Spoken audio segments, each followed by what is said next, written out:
یہ جو جاہل لوگوں نے اور یہ اسلام کا اور عجیب سے چیز بنا دی ہے نا، ایک ہمارے ایک جاننے والے ڈاکٹر ہیں، وہ کہتے ہیں میں نے سنا تھا کہ نافرمان کی روح بہت مشکل سے نکلتی ہے اور جو نیک لوگ ہوتے ہیں ان کی روح آسانی سے نکلتی ہے.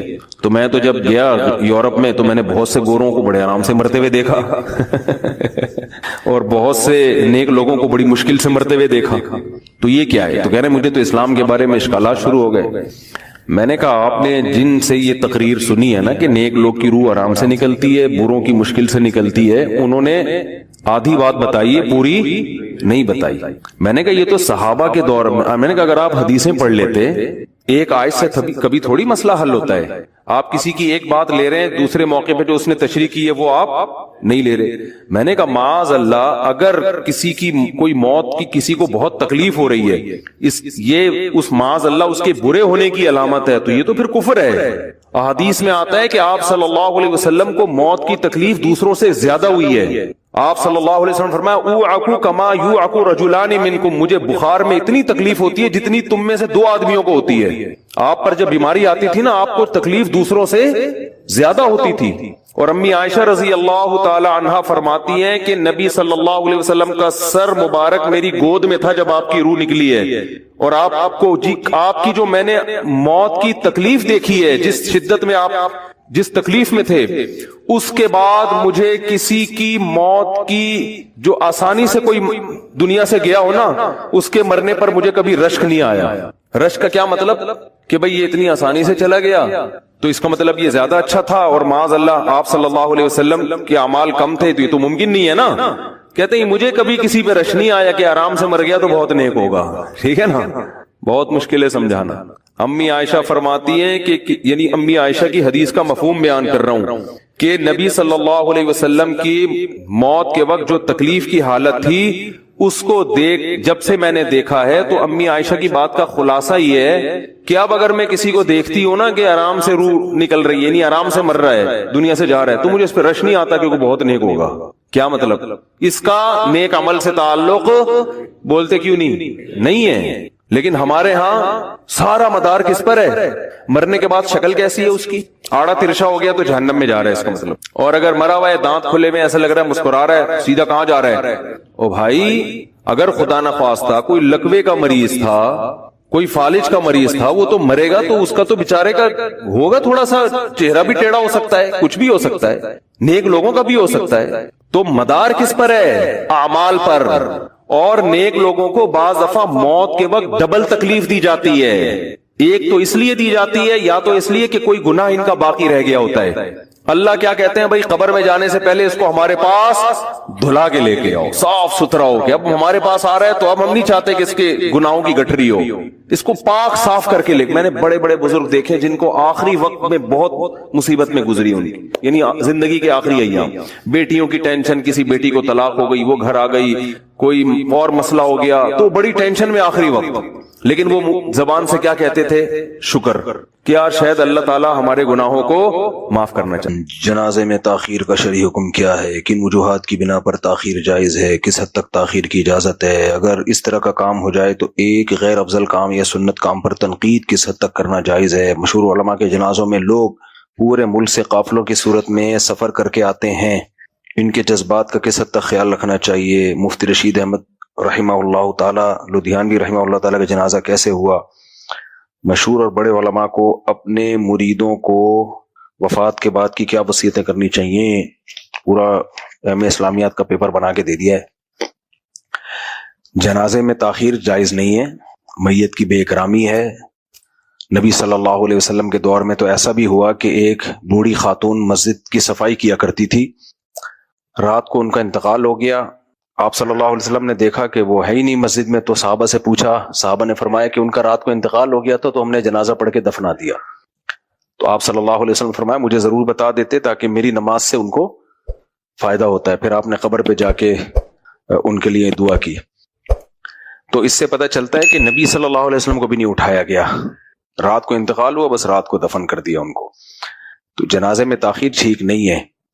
باقی ابھی بہت بڑے بزرگ حضرت مختار صاحب رحمہ اللہ تعالی حضرت شیخ الحدیث مولانا زکریا رحمہ اللہ تعالیٰ کے خلیفہ تھے، بڑے اللہ والے بزرگ تھے، بڑے اللہ والے، اللہ تعالیٰ ان کی مغفرت کرے۔ لا نزکی علی اللہ احدا، جو ہمیں معلومات ہے ان کے بارے میں، جو ان کی جو تعلیمات ہے، ظاہر ہے 100% یقینی دعوت تو کسی کے بارے میں نہیں کیا جا سکتا، لیکن اللہ نے ان سے دین کا بہت کام لیا ہے۔ KPK میں ان کا جو اجتماع ہوتا تھا، بہت بڑا اجتماع ہوتا تھا، ہمارے جامعہ الرشید سے بھی اساتذہ جاتے تھے وہاں ان کی صحبت میں، میرا بھی بہت دل کرتا تھا جاؤں، لیکن میں مشہور ہو گیا ہوں، میرے لیے کہیں آنا جانا بڑا مشکل ہو گیا ہے، کہیں بھی بیٹھو تو کہ سیکھنے کی نیت سے، کہ جتنے بھی اللہ والے بزرگ ہیں، ہم لوگ تو بزرگوں کو مانتے ہیں نا، ہم لوگ کے یہاں بزرگ بھی ہوتے ہیں، بہت سے لوگوں نے تو بزرگ لیس بنا دیا سوسائٹی کو، انہوں نے تو یہ پیغام دیا کہ بابے وابے سارے ہی غلط ہیں، اور ونس اپون اے ٹائم کوئی بزرگ ہوا کرتا تھا، اب کوئی بزرگ ہے ہی نہیں، تو یہ بالکل غلط ہے، بزرگوں کی ایک بہت بڑی تعداد ہر دور میں رہے گی۔ تو انہی بزرگوں میں سے ایک حضرت مولانا مختار صاحب تھے، اللہ ان کی مغفرت فرمائے، ان کے درجات کو بلند فرمائے۔ تو ان کے جنازے میں بھی کچھ تاخیر ہوئی ہے، جس پہ لوگوں نے مجھے بہت کال کی کہ آپ اس پہ ری ایکشن ریکارڈ کرواؤ، کہ علماء کے جنازوں میں تاخیر ہو رہی ہے، علماء بیانات میں تو کہتے ہیں جنازہ جلدی ہو، اور عملی طور پر تو میرے پاس جو معلومات ہیں میں ان کے حساب سے بتا رہا ہوں، ان کے جنازے میں تاخیر مجھے جو پتا چلا ہے دھن کی وجہ سے ہوئی ہے، وہاں دھن بہت زیادہ تھی، ٹریفک، میں ابھی لاہور میں تھا نا، ہاتھ کو ہاتھ سجائی نہیں دے رہا تھا، جو آدھے گھنٹے کا سفر وہ 4 5 گھنٹے میں ہو رہا تھا۔ تو میری معلومات کی حد تک جو ہے ان کے جنازے میں تاخیر ہوئی ہے دھن کی وجہ سے، بہت زیادہ دھن تھی۔ باقی اصولی طور پہ دیکھو مسئلہ یہی ہے، اور یہ ہمارے ہاں ہوتا ہے اکثر، بڑے لوگوں کا جب انتقال ہوتا ہے تو بہت ٹائم لگتا ہے جنازے میں۔ حضرت مفتی رفیع عثمانی صاحب رحمہ اللہ تعالیٰ کا انتقال ہوا، حضرت مفتی تقی عثمانی صاحب نے آرڈر دیا تھا کہ فوراً جنازہ پڑھا دیا جائے، لیکن ان کے جو بیٹے تھے انہوں نے تاخیر کروائی کسی وجہ سے، واللہ عالم۔ تو مفتی تقی صاحب نے کہا بھائی اب ولی کی اجازت کے بغیر ہو نہیں سکتا، یعنی دل سے یہ بتا دیا کہ میں اس پہ خوش نہیں ہوں، عملی طور یعنی اب میرے اختیار میں نہیں ہے نا، ایک چیز اختیار میں نہیں ہے تو پھر اس پہ تو مکلف نہیں ہوتا۔ اب بتاؤ کسی کا انتقال ہو جائے اور اس کا بیٹا کہہ رہا ہو جنازہ نہیں پڑھانا، تو پھر امام کیا کرے گا؟ بیٹے سے تھوڑی لڑے گا۔ تو اب ان کے بیٹے نے کیوں کہا وہ جانے، ان کے بیٹے جانے۔ لیکن یہ بات بر صغیر میں دیکھنے میں آتی ہے کہ بڑی شخصیتوں کا انتقال ہوتا ہے تو جنازے میں ٹھیک ٹھاک تاخیر ہوتی ہے، یہ غیر شرعی چیز ہے۔ بہت سی چیزیں عربوں میں خاندانی ہیں، کیونکہ وہ اجمیوں یعنی جو غیر مسلم ہے نا، ان کے ساتھ سعودی عرب پہ حکومت نہیں رہی نا، یعنی انگریزوں نے حکومت نہیں کی، ہندوؤں کے ساتھ ان کا زیادہ جوڑ رہا نہیں ہے، تو ان کی جو عرب لوگ ہیں وہ زیادہ رہے نہیں ہیں غیر مسلم قوموں کے ساتھ، تو غیر مسلموں کی بہت ساری جو برائیاں جو ہم لوگوں میں آئی ہیں ان میں نہیں آئی ہیں۔ ہاں پیسہ آنے کی وجہ سے ان میں سوسائٹی میں جو خرابی آئی وہ ایک الگ بات ہے، لیکن جو کلچر تبدیل ہوتا ہے نا، ہمارے ہاں جہیز آ گیا، بارات آ گئی، یہ سارا ہندوؤں سے آیا ہے۔ میں اکثر بتاتا ہوں وزیرستان میں آپ جا کے دیکھو، جو ناردرن ایریاز ہیں ہمارے، ان میں جو پٹھانوں کا اصل کلچر ہے اس میں بارات کا اب بھی تصور نہیں ہے، جہیز کا اب بھی تصور نہیں ہے۔ یہ نہیں کہ ان کو علماء نے سمجھایا ہے، بھائی کلچر ہے ہی نہیں، جو مسلمانوں کا اصل کلچر یہی تھا کہ نکاح پہ سارا خرچہ لڑکے کا ہوگا، لڑکی والوں کا کچھ نہیں ہوگا۔ ابھی وہاں بارات نہیں ہے، اگر وہ بارات کا کھانا کھلا بھی رہے ہوتے ہیں تو لڑکے سے پیسے لیتے ہیں، وہ مرد سے پیسے لیتے ہیں۔ سعودی عرب میں بھی ایسا ہی ہے، عربوں میں بارات ہے ہی نہیں، سارا خرچہ مرد اٹھا رہا ہوتا ہے۔ ہمارے یہاں سب علماء کے ہاں بیٹیوں کی شادیوں پہ باراتیں ہو رہی ہیں، سب کچھ وہی ہو رہا ہے جو ہندوؤں میں ہو رہا ہے، کوئی فرق، جہیز بھی ہو رہا ہے، عربوں میں جہیز بھی نہیں ہے، ہمارے یہاں جہیز بھی ہے، علماء کے بھی یہاں بھی ہے، چاہے تبلیغ میں ہو کوئی، اللہ ماشاء اللہ اللہ کسی کو بچا لے، چاہے تبلیغ میں ہو، چاہے وہ عالم ہو، بزرگ ہو، خلیفہ ہو، بارات بھی ہوگی جہیز بھی ہوگا، بارات بھی ہوگی جہیز بھی ہوگا، سب چل رہا ہے۔ کیونکہ رسم کے خلاف جہاد کرنا بڑا مشکل کام ہوتا ہے، کوئی کلچر بن چکا ہو نا، کوئی چیز کلچر کا حصہ، اس کے اگینسٹ چلنا بہت مشکل ہے۔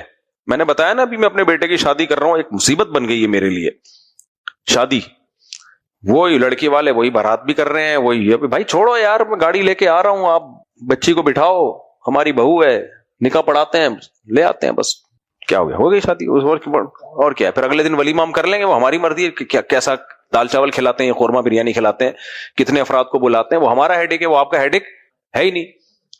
اور یہ کہ ہم آپ کو کیش اماؤنٹ پکڑا دیتے ہیں بچی کی جو شادی کے لیے، جو آپ نے دلہن کے کپڑے وپڑے تیار کرنے، لڑکے کا کام ہے یہ، یا لڑکے کا باپ دے گا یا لڑکا دے گا۔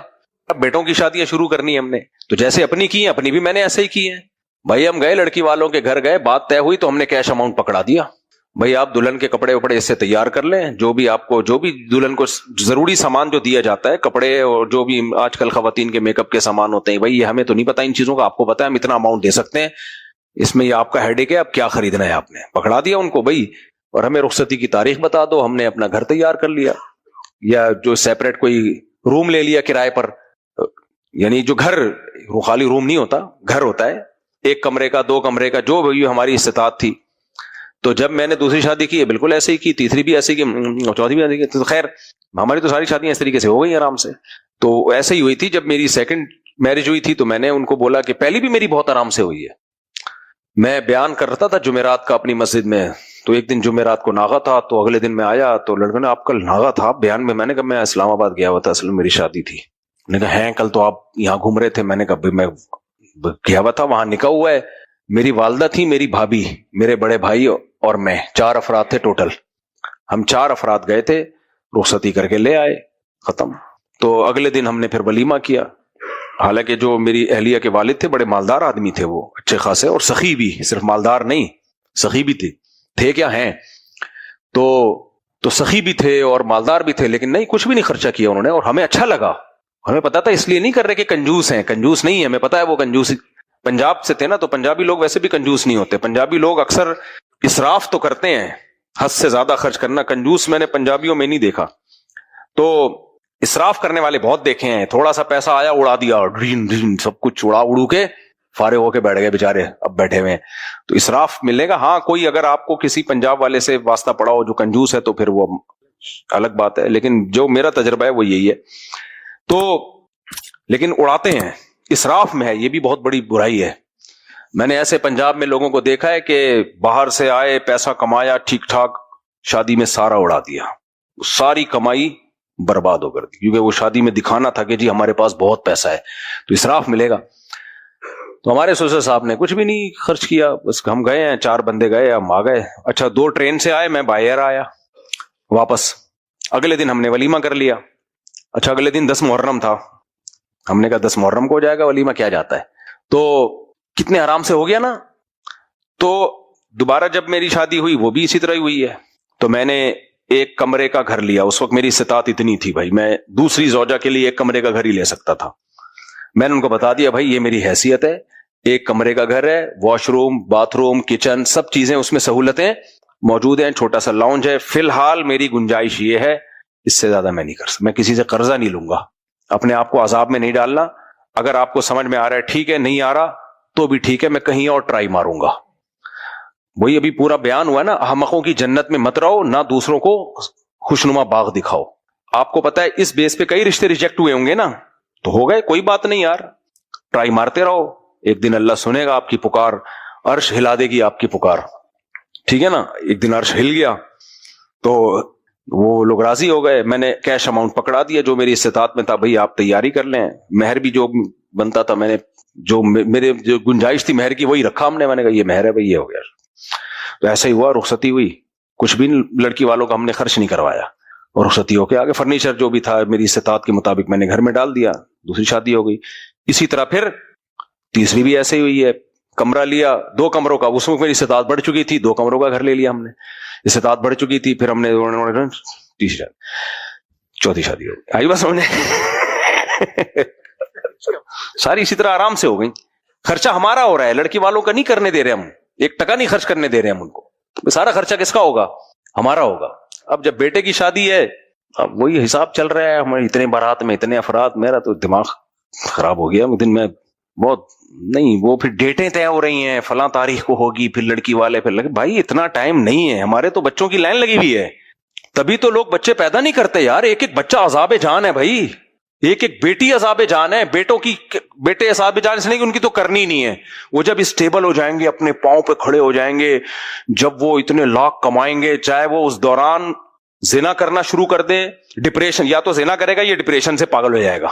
پراٹھے پھوڑ رہا ہے, اس کو پھر تبلیغ میں جائے گا سہروزے کے لیے, کبھی 4 مہینے کے لیے جائے گا, ٹھیک رہے گا, پھر آ کے پھر بولے گا یار پھر ویسے ہی ہونا شروع ہو رہا ہوں میں جیسا جانے سے پہلے تھا. تو میں کہتا ہوں پراٹھے کھانا چھوڑ دے بھائی. تو ایک عذاب بنایا ہوا ہے.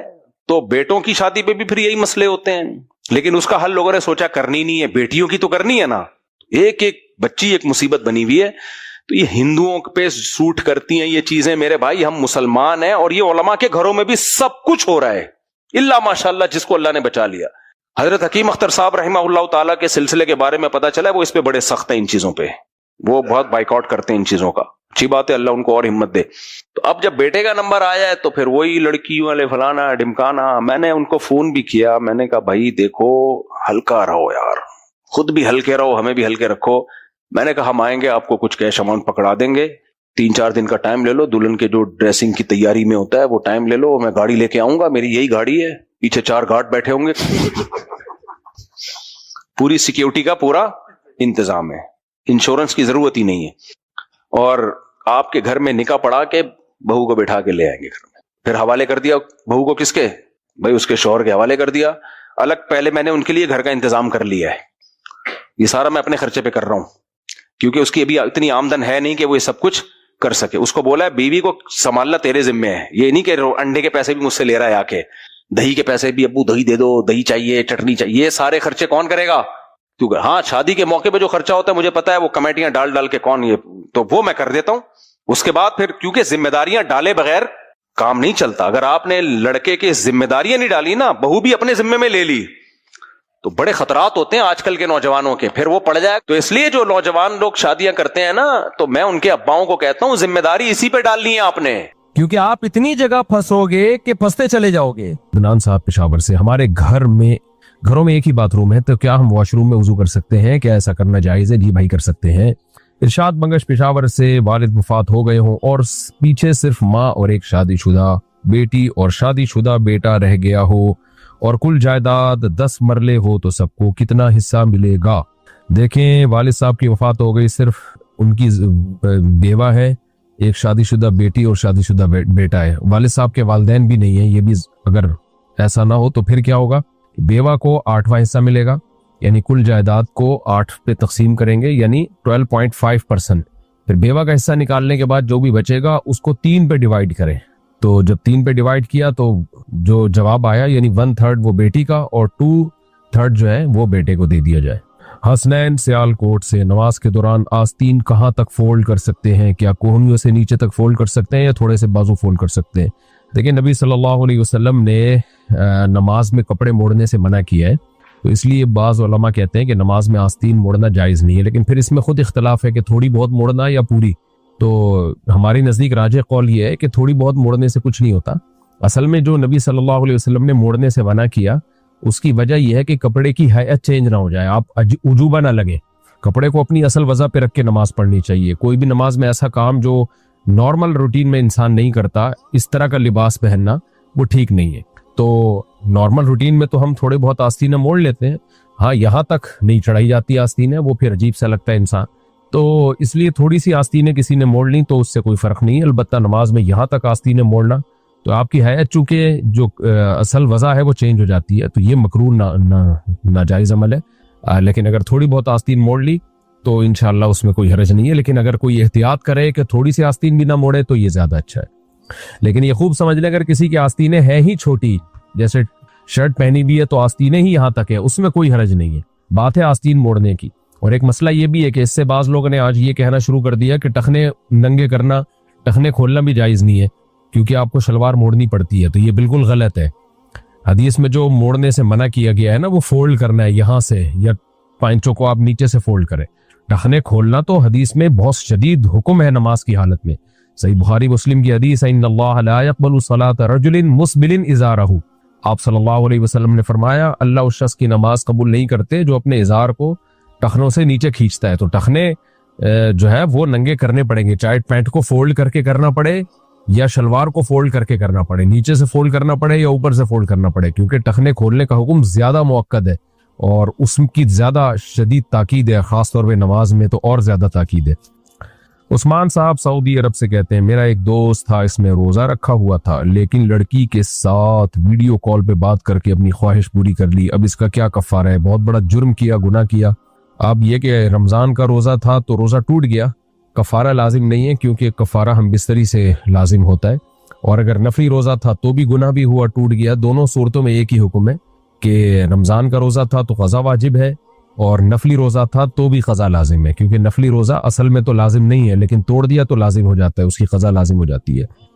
محمد ملک خان KPK سے سوال یہ ہے کہ موبائل فون کے کام میں اگر کسی کو گانا بھیجنا ہو تو کیا وہ حلال ہے یا حرام؟